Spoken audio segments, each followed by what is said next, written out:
hiyo ni DRC Congo Democratic. Voilà, chers internautes, bonjour et surtout bon week-end. Bienvenue dans ce nouveau numéro de Tindika Télévision. Comme moi c'est Chilombo na Pointe, moi na Soka ya Mama Marthe Kasalu. Batu ba sepeli lobi boza na idete. Donc biso ba oyo to lobi batu bazali officiel. Basa la pe masolo biso plutôt sepela kotoyo. Ah mais comment to sepela te pona nini balobi kadi kadima diamant 10 000 carats. Kadi kadimande na top. Donc Fachi Béton a bêti beaucoup likolo a mesa alobi point barre, je décide, je signe et j'assume. Kadi kadima diamant 10 000 carats. Bienvenue na Seni, bienvenue na l'élection. Oh, nous sommes tous makelele, baba na makelele, ba tambula na balabala, c'est leur droit. Mais na webi sabango tant exacte ngonga yango ibaba na ko implanter ba parti ningo Augustin Kabuya to planter parti, donc implantation à parti partout na Kinshasa. Bino mo banda parce que boza na retard Kabuya bandi. Bo bana ko loba oh il dépêche à prêter. Il dépêche à prêter. Na pesi une information Augustin Kabuya yesa banda ki bino boza wapi. Na ba débat télévisé après beaucoup banini tricherie le moment est là bo gagner temps bo lobaki bo lexa ta jour mon côté à glissement moment yango yo bo profiter bo sala ya déjà ba implantation ba partie na bino bo bana ko fandisa ba base parce que temps ezali sous-souté. Chers internautes, mokili changeaka ba habitude ya kala échangeaka. Mundela lobby vouloir c'est pouvoir. FRDC va payer $3 000 ya corruption soda boy azongisi.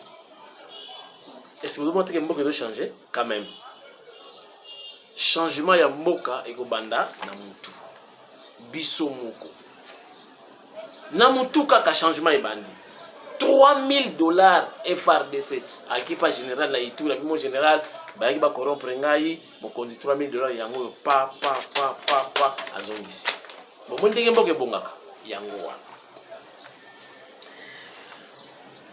direction élection on a message à chef de l'état à lobini toza bouye biso kunu sosko miso na biso na élection chaque parti politique bon nous préparer ba député na bino bolingi boza soki ba candidat na présidence direction yangwana makambo ese bandi bino moko kaka. Chers internautes, na lobela ki ba conseiller ya mokonzi ya mboka pe na kolemba te na kolobela bango parce que bango bazali pe lokola litoyi ya mokonzi ya mboka basala ka ba suivi parce que ba conseiller na vision ya chef de l'état en principe bazala qui considérer le quoi ba ministre malgré c'est changé après arrivé à Union Sacrée, mais bazal le kola kaka ba conseiller parce que conseiller chargé de conseiller chargé de bazal ba CP bazal pe ba cellule na bango oyo ba travaillaka na bango donc ba conseiller mususu donc chaque CP donc ba conseiller principaux bazal ba cabinet na bango botinda kata batu na bino sur le terrain. Botala makambo ya centre solaire photovoltaïque. Vous vous souvenez encore au chef de l'État qui posait pierre. Je vous dis ça fait une année. Si les loyo kadikiasa et est-ce que ça a un sens? Est-ce que va conseiller va aider le chef de l'État? Est-ce que le chef de l'État a l'information?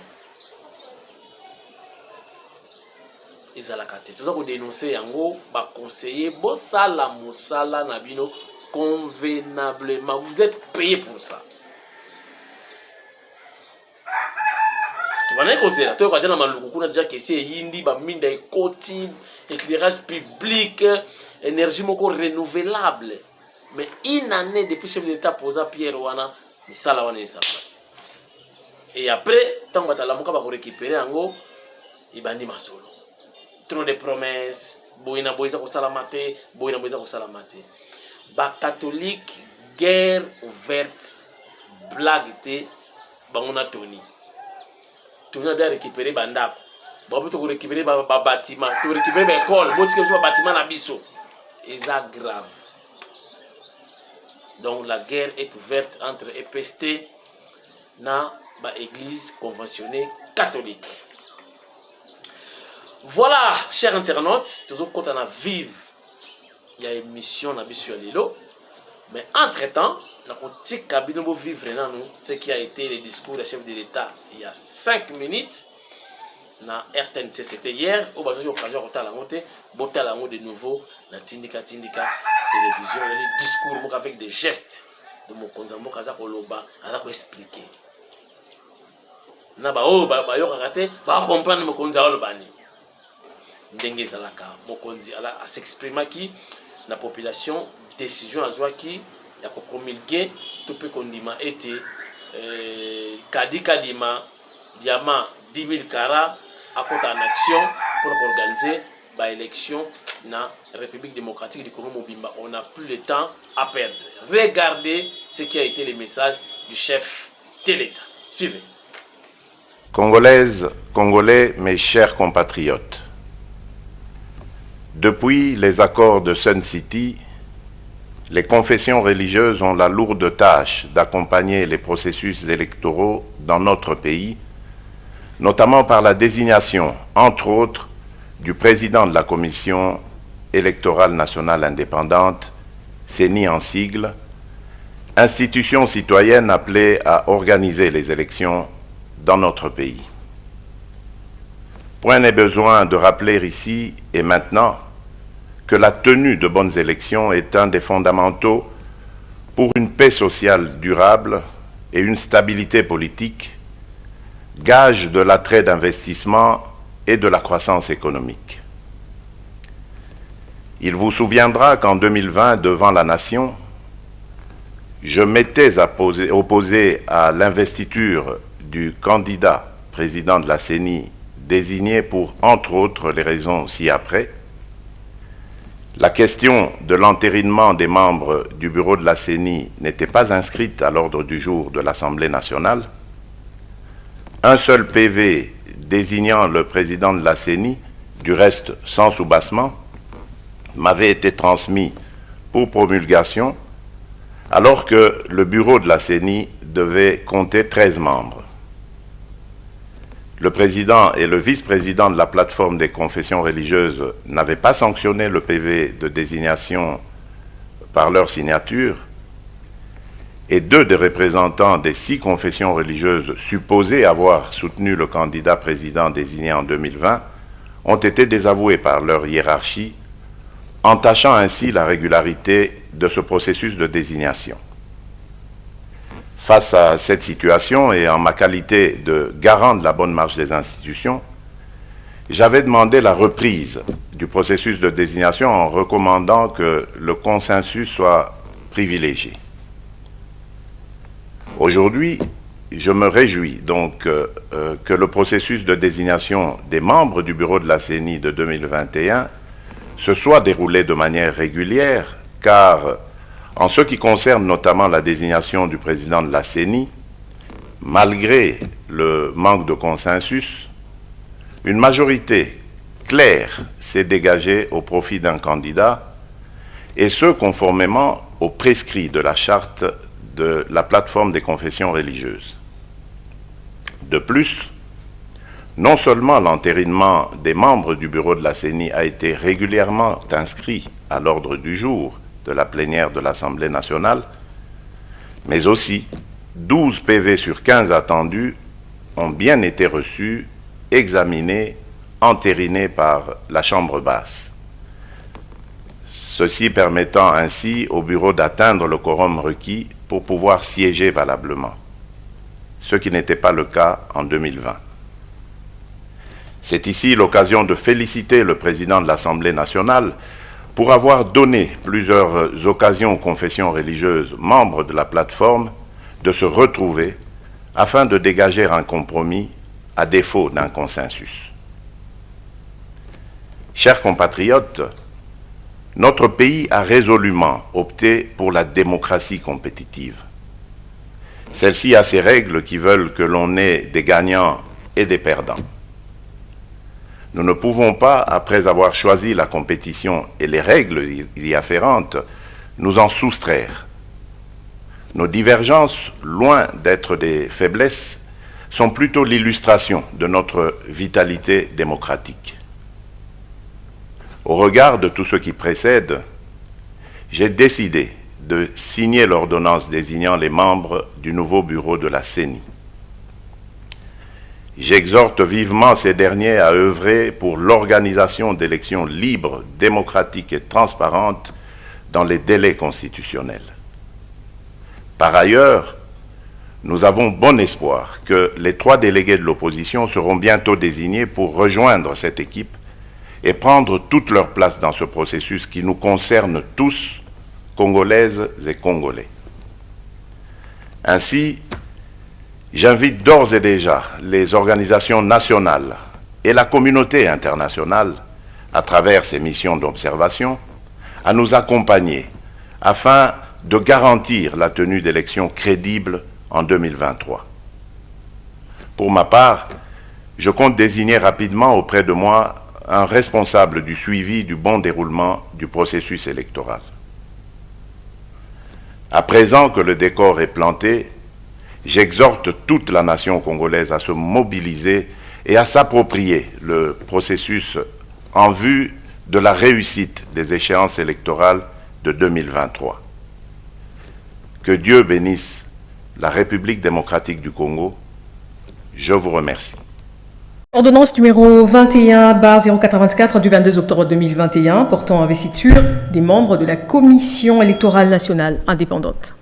Le président de la République, vu la Constitution telle que modifiée par la loi numéro 11/002 du 20 janvier 2021, du 20 janvier 2011, portant révision de certains articles de la Constitution de la République démocratique du Congo du 18 février 2006, spécialement ces articles 69, 79, alinéa 3 et 211, vus tels que modifiés et complétés à ce jour, la loi organique numéro 10/013 du 28 juillet 2010 portant organisation et fonctionnement de la Commission électorale nationale indépendante, spécialement ces articles 2, 9, 10, 12, alinéa 1, 3, 4 et 6, 20, 23 bis, 23 ter, 24 et 24 bis, vu la résolution de l'Assemblée nationale numéro 003/CAB/AN/P 2021 du 16 octobre 2021 portant entérinement de la désignation des membres de la Commission électorale nationale indépendante, CENI, revue l'ordonnance numéro 13/058 du 12 juin 2013 portant investiture des membres de la Commission électorale nationale indépendante, revue l'ordonnance numéro 15/083 du 16 novembre 2015 portant investiture des 3 membres de la Commission électorale nationale indépendante, vu la nécessité et l'urgence, ordonne. Article 1er. Sont investis en qualité de membres de la Commission électorale nationale indépendante les personnes ci-après. 1. Messieurs Kadima Kazadi Denis. 2. Messieurs Ilanga Lembo, bienvenue. 3. Madame Nseya Moulela Patricia. 4. Messieurs Mouindo Moulemberi Vaumawa Paul. 5. Madame Birembano Baloumé Sylvie. 6. Messieurs Lipemba Ikanga Ndolo Pascal. 7. Messieurs Boko Matondo Fabien. 8. Messieurs Ditou Monizi Blaise. 9. Messieurs Bimwala Mampouya Roger. 10. Madame Galula Joséphine. 11. Messieurs Bissambou Pangbe Gérard. 12. Madame Omokoko Asamoto Adine. Article 2, sont investis aux fonctions au regard de leur nom au sein du bureau de la Commission électorale nationale indépendante, les membres ci-après. 1. Messieurs Kadima Kiazadi Denis, président. 2. Messieurs Ilanga Lembo, bienvenue, premier vice-président. 3. Madame Nseya Moulela Patricia, rapporteur. 4. Messieurs Mouindo Moulemberi ou Mawa Paul, rapporteur adjoint. 5. Madame Birembano Baloumé Sylvie, questeur adjoint. Article 3, sont abrogées l'ordonnance numéro 13/058 du 12 juin 2013 portant investiture des membres de la Commission électorale nationale indépendante, l'ordonnance numéro 15/083 du 16 novembre 2015 portant investiture des 3 membres de la Commission électorale nationale indépendante, ainsi que toutes les dispositions antérieures contraires à la présente ordonnance qui sort ses effets à la date de sa signature. Fait à Kinshasa le 22 octobre 2021, Félix Antoine Tshisekedi Tshilombo, pour copie certifiée conforme à l'original, Kinshasa, le 22 octobre 2021, le cabinet du président de la République, Guilani Mboumbouzia, directeur de cabinet. Voilà, je crois que c'est le message que Mokonzamboka Fachi Beton s'adresse à qui? Discours ya Mokuse à résumer, à expliquer pourquoi Acheli Nzaka Kadima Abana Boussala. Namoni Mokonzamboka a souligné mingi sur la démocratie. A l'obéli mingi démocratie, c'est-à-dire bazalaki 8, 6, ba primé, ba la kisi candidat na bango oyo bamoni ki asimba seni. Sur 8. Donc, 2 catholiques na protestants, protestant na bango pour na makabambo ba yebi boyebi histoire. Mais bandimi ko sangana pour ba contrecarrer fumwa de tout. Bazaka binemi mais basangani pour na cause moko boye bango ba yebi. Mais chers internautes, toujours dans la démocratie, si confession religieuse va voter pour un candidat président Yasseni Kadi Kadima Diama 10 000 kara. Chef de l'État en tant que démocrate, qui a choisi à signer Moussala Ebada pour préparer l'élection dans 2022. Chers internautes, 2023, voilà, 2023. Donc voilà, chers internautes, rapidement, Naïb Sabino qui est terrain, Ezra Koyinda, Basango, na EPST. Tokosuka wapi, na ebité, total randi bazako kende. Bras de fer ya haut niveau. Tokosuka wapi, na ebité. Mais ngana zo yebisa pe gouvernement de. Gratuité et enseignement avant Simba, motivation. Bo futa ba enseignant bien. Ba député bo voter ba loi. Moussa na bino yango wana ko légiférer ba loi, ko contrôler exécutif. Mais ndimwanka Daniel Safou, ala la banda finiki dra na brosse. Maintenant na yo qui était aloba motion a proposé loi pour ba enseignant ba prime to ba salaire et mata. Enseignement et kozala ya qualité kaka soki benseignant bazolia pe na ndenge ya malonga ba garantir bango ba soins médicaux bazanga provision na ndakuti pension ezala ya malonga enseignant amona unité eloko pamba asombata mwa moto na ye moyen de déplacement sapato de soya kotenga mateni na tanga mobutu sapato ya kotenga ma enseignant asomba pe Weston si aza mutu pourquoi il commence à communiquer à mutu yo moko tibeli ko aza enseignant chemise elemba sapato etenga ma coiffeur na yala la kanzala pour moya ki ta salon de coiffure des athées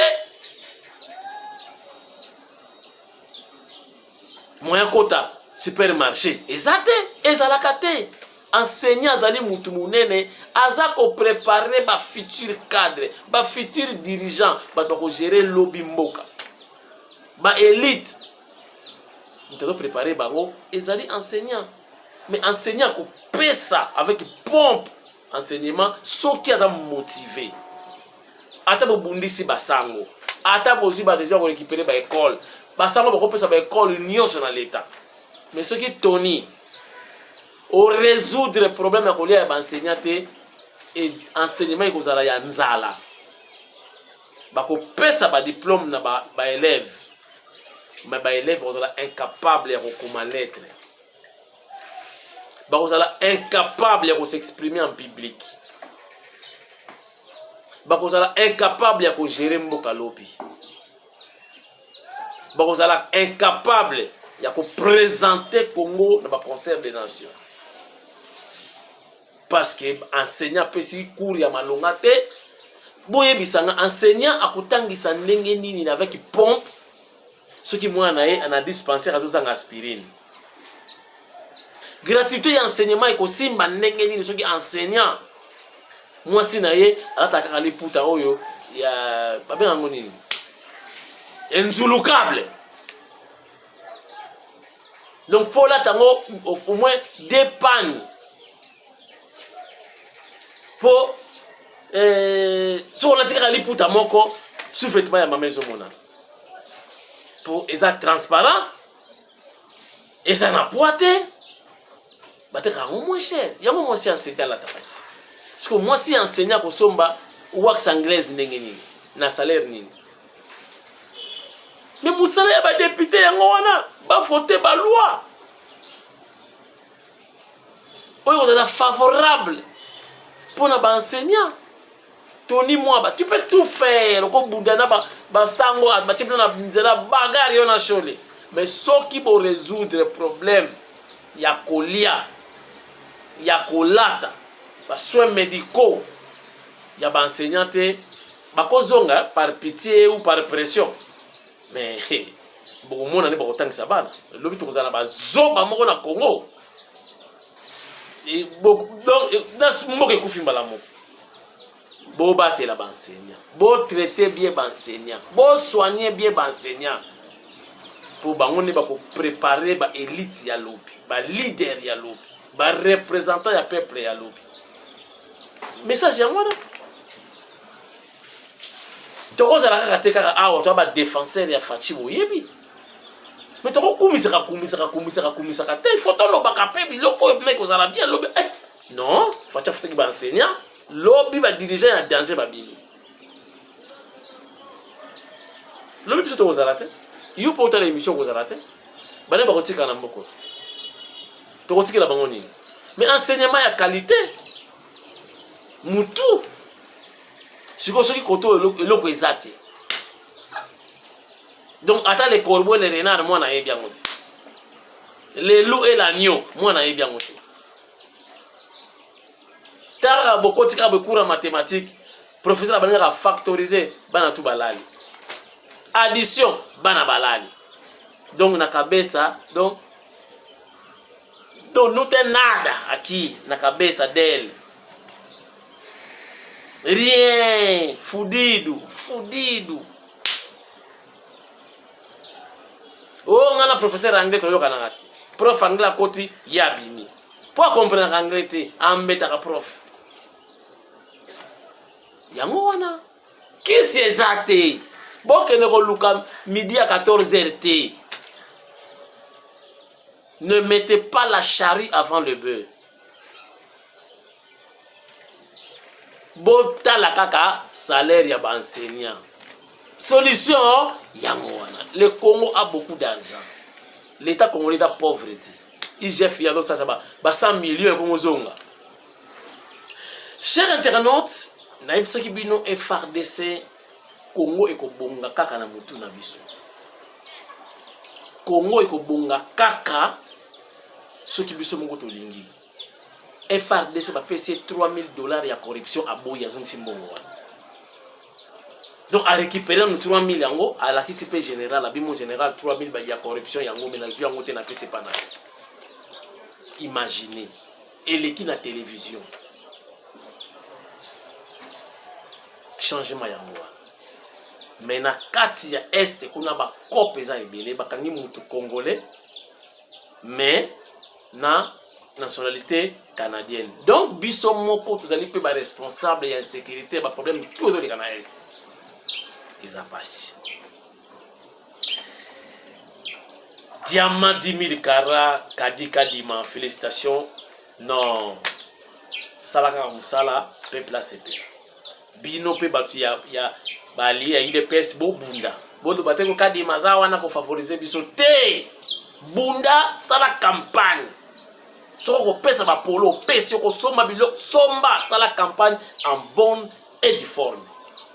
Au gagner, au bima député, pour voter la loi, surtout pour les enseignants. Enseignants, c'est mutu munene. Mais bote la basafu, bazawana, papa molière, bazawana, bazaka qui sont pour, qui sont kobina kakabu, kobina kakabu. Mais musala bakende likuna nazo yebanguti. Bino bat bo fota kabango. Bozo mona pe bozo yoka. Na betri société na ba conseil à président de la République. Et les cas qui a la télévision avec pompe, centre solaire, photovoltaïque, énergie renouvelable. Boye na boye, ko pesa courant na Kinshasa, et ko aider Inga, boye na boye. On appelle ça qui marque les wana. Où est-ce que nous en sommes? Une année, il est qui rapporté et l'autre côté, boye ça rabattre l'autre côté. Baza bi bato yango ba investisseur oyo mususu pe bolekisa ngo na ba télévision te buke mu konza mboka kuti bilo mususu na olinga kenda na yesu te atindika ka mutu moko soki nani ba kekuna ka ba poser ka mu konza mboka ko tshasi ko Pierre mukolo musale ko sila fo komandenge wana bo mi ba Pierre bele chef de l'état ke ko tcha misala ngo isala mite boko ya masolo ki toko chef moni bato ba investisseur baza juif ba uti Israël baza na ba milliards baza na boye chef a boya te là pour l'intérêt général allez wa Fachi Béton wa ye wana leki akekuna RTNC Moussala chef de l'état changer idéologie tokocha sous PRT boba na Moussala. Ce qui Moussala est sili, jour à l'inauguration, n'est pas de Pierre. Et changer. Pour faire déplacer le président pour rien, on va Pierre, et tikali ba éléphant blanc, tala ba Pierre rebelle, ya pamba. Mais salango, ils sont salamati. Chef de l'État, Fachi Béton. Na yebi kota la katindika. Idéologie sika yango. Toko tchali banga mukolo Moussala kusila. Donc jour à l'inauguration, jour tu es opposé Pierre. Je vais opposer à Pierre bien avant et Sili. C'est long, je ne peux pas imposer les chefs. Ils ont proposition. Pose la première pierre et on nous la maçon qui moussala et Sili. Même jour dans l'inauguration. Pierre, on est tikaliwa. Plus question de rejoindre Pierre, pour que Pierre, pas outé, Congoté, Sakasimaté. Kaya c'était moelonté et l'autre côté. Allez, tu es Pierre. Non, fini. C'est long. Fini. Voilà. Nazan a tant mingité le lot, le déjà week-end. Téléphone ici est sonné. Babinga quelque part. Bouyeba Sima. Merci. Bon week-end. Nabino Nyonso. Bamabanga officiel. Basi Bayebani déjà. Attends à boire quitter. Bayebani. Attends la boîte qui te boyebi bangoti au bazar officiel boyebi ba donc boire bango lobby les lobos souffrir boyebi bango déjà bino moko ko boire bango na ba commentaire boire bango o boyebi bango boire bango siko la place nanga au bazar officiel bino boire bango et ça la plus bien là pour imposer binoté ceux qui bolanda tindika pour comment ba kombo bato na boire. Bon, on ne peut pas comprendre que Boyo Kakabolanda a fait émission. Il n'a pas de lobby. On a dit lelo. Botikala bien. Beaucoup de love. Et ça samedi. Week-end. Bon, consommer en eau avec modération. Pour le week-end, il a peu makambo belé. Bon, ça bien. Partout, bon, ça allez. Moussala et Benginga téléphone et Leli. Ngana bino lobby dimanche. Merci. Beaucoup de love et bon week-end à tout le monde. plein succès, bonne chance na Kadika di Madiama 10 000 kara. Bakimbangiste oye. Papa Simoni Kimbangu oye. Papa Simoni Kiangani oye. Mama Mwilu oye. Il a pas fait les signes. Ah. Pour le mec qui me colle, on a mon côté Kimbangu. Dans mon église, na biso yango. Ba protestant, na ba catholique ba sangani po ba tuba fati. Eh! Bilo bo protestant o kima ba ngo bo sangani kaka bo tumba fati. Les copains na bino tala. Dimi. Merci, lobby. Goodbye.